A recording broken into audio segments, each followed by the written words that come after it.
For years, I lived in the great state of Texas.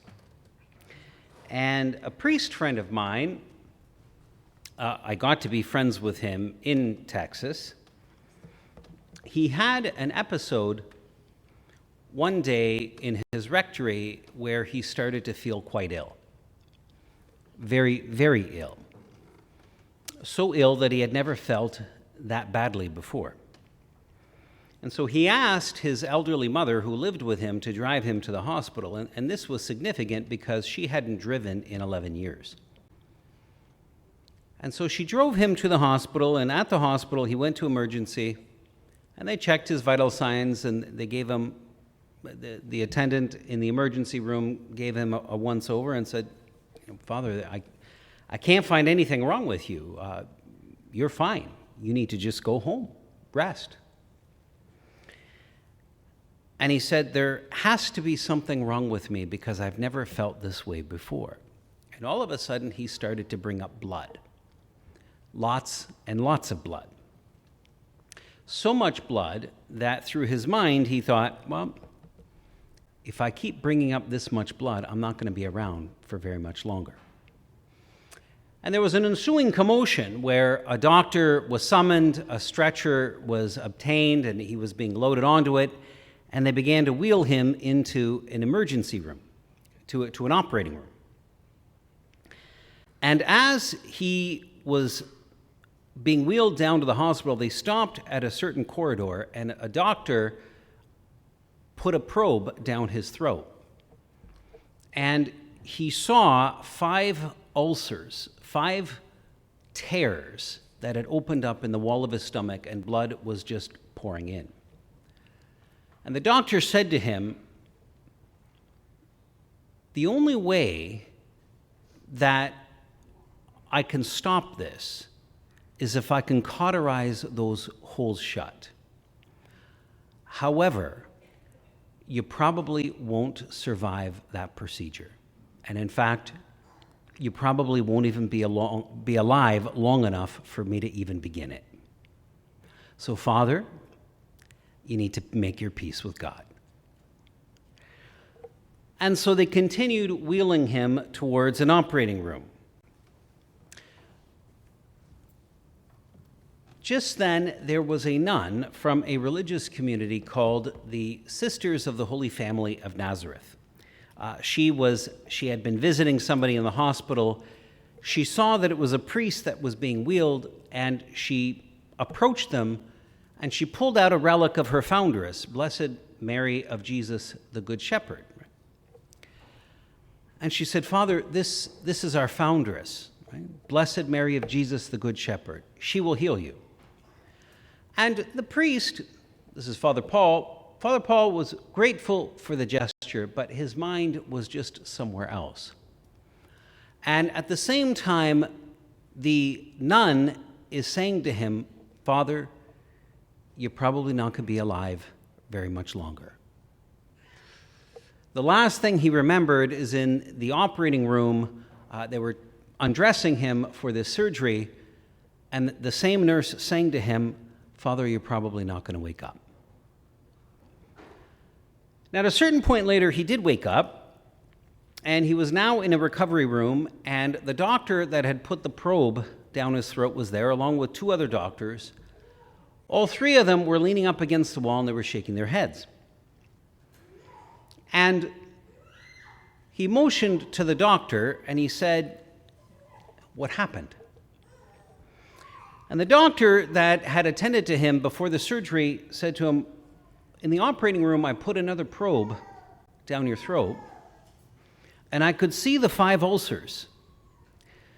But there were 5 round discs in front of them. A disc in front of each hole. I could see the blood on the other side of the disc. I have no idea what those discs are. I have no idea. I've never seen anything like this before. But because there was no more blood coming in your stomach, I didn't do anything to you." And then Father Paul said, "Well, okay, in that case, I'm going home." And they said, "No, you're not. Father, you've lost half of your blood, and we need to monitor you because we have no idea what happened to you. He said, well, and if you knew Father Paul, this is exactly what he would say. He said, well, I'm not in prison, so I'm going home. And the only thing they managed to convince him of was 6 months later to come back in for a checkup. And at that checkup, at that examination, there were no signs of any ulcers whatsoever. In fact, his stomach was not the stomach of a 65-year-old man. The stomach looked like it was of a 20-year-old man, completely renewed. Blessed Mary of Jesus, the Good Shepherd.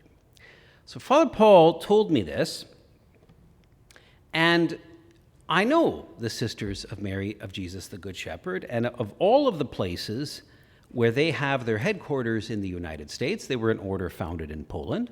Their headquarters was in the great state of Texas. So I called them to report this healing. At that very moment, they were all gathered and they were praying for the miracle that would make Blessed Mary of Jesus, the Good Shepherd, Saint Mary of Jesus, the Good Shepherd. I was recently in New York on Long Island, and I was at a very small church, a Ukrainian Catholic church. I converted from atheism in a Ukrainian Catholic chapel. And so I have a soft spot for the Ukrainian church. And this church was so small, the church was about 1/5 the size of yours.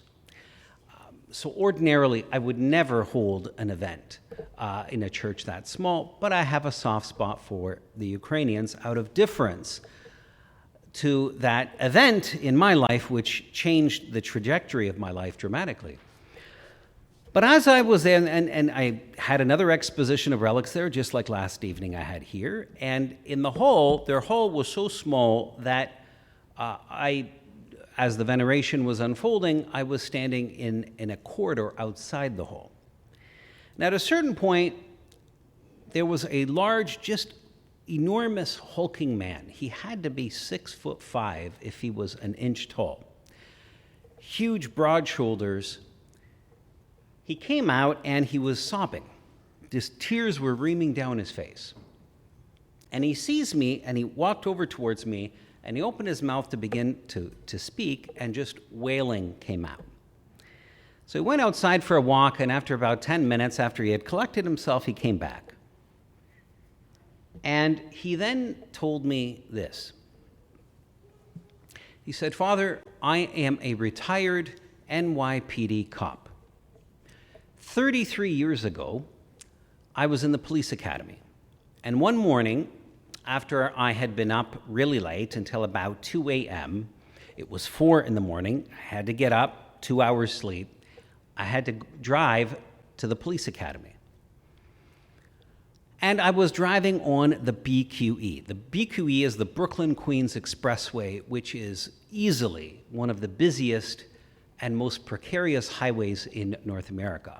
I can't stand driving on it myself. It's the highway that runs east and west along Brooklyn and Queens. It's where all the it's the one highway that all the trucks use, and very busy. I fell asleep at the wheel. And when I fell asleep, immediately I began to dream. And this man walked up to me in the dream and he said, "You're driving and you've fallen asleep at the wheel. You need to wake up or you're going to die." And so he replied back to this man. He said, "Well, how can I wake up? I'm asleep." "You need to wake yourself up." "How do I do that?" "You need to say to yourself, 'Wake up.'" "Wake up." "No. You need to scream, 'Wake up.'" "Wake up." "No. You need to scream, 'Wake up,' and you need to do it now.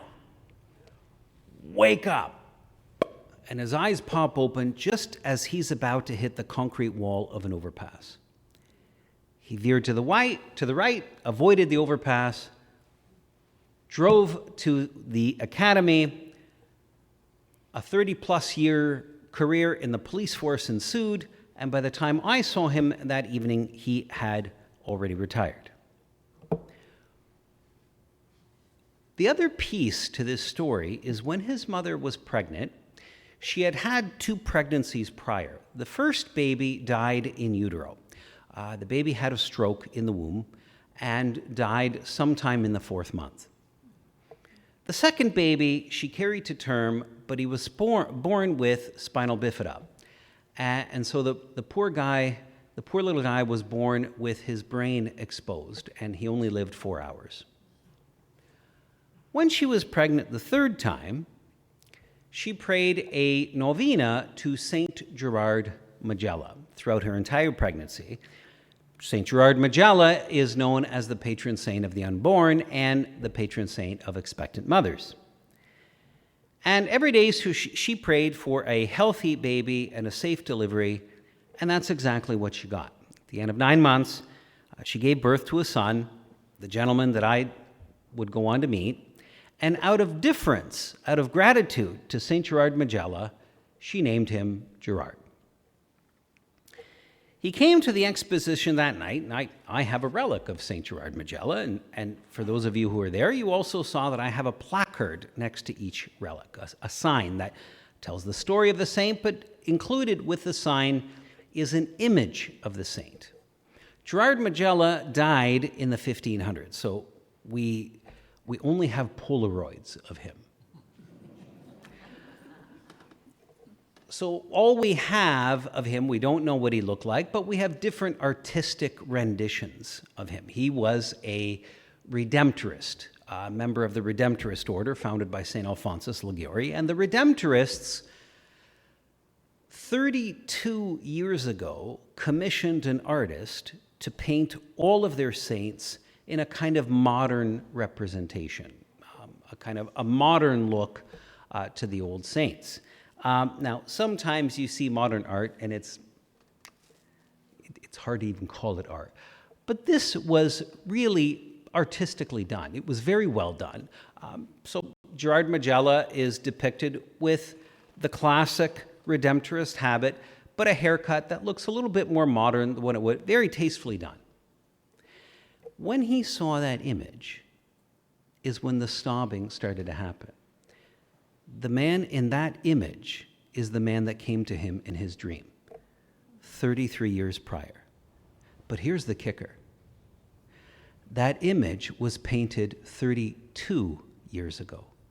1 year later, 1 year after he had that episode on the highway. So that image didn't exist when he saw the man in the image.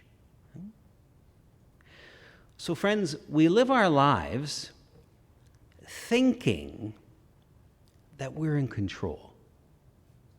We live our lives thinking that our life depends upon us. It doesn't depend upon us. Part of it depends upon us, absolutely.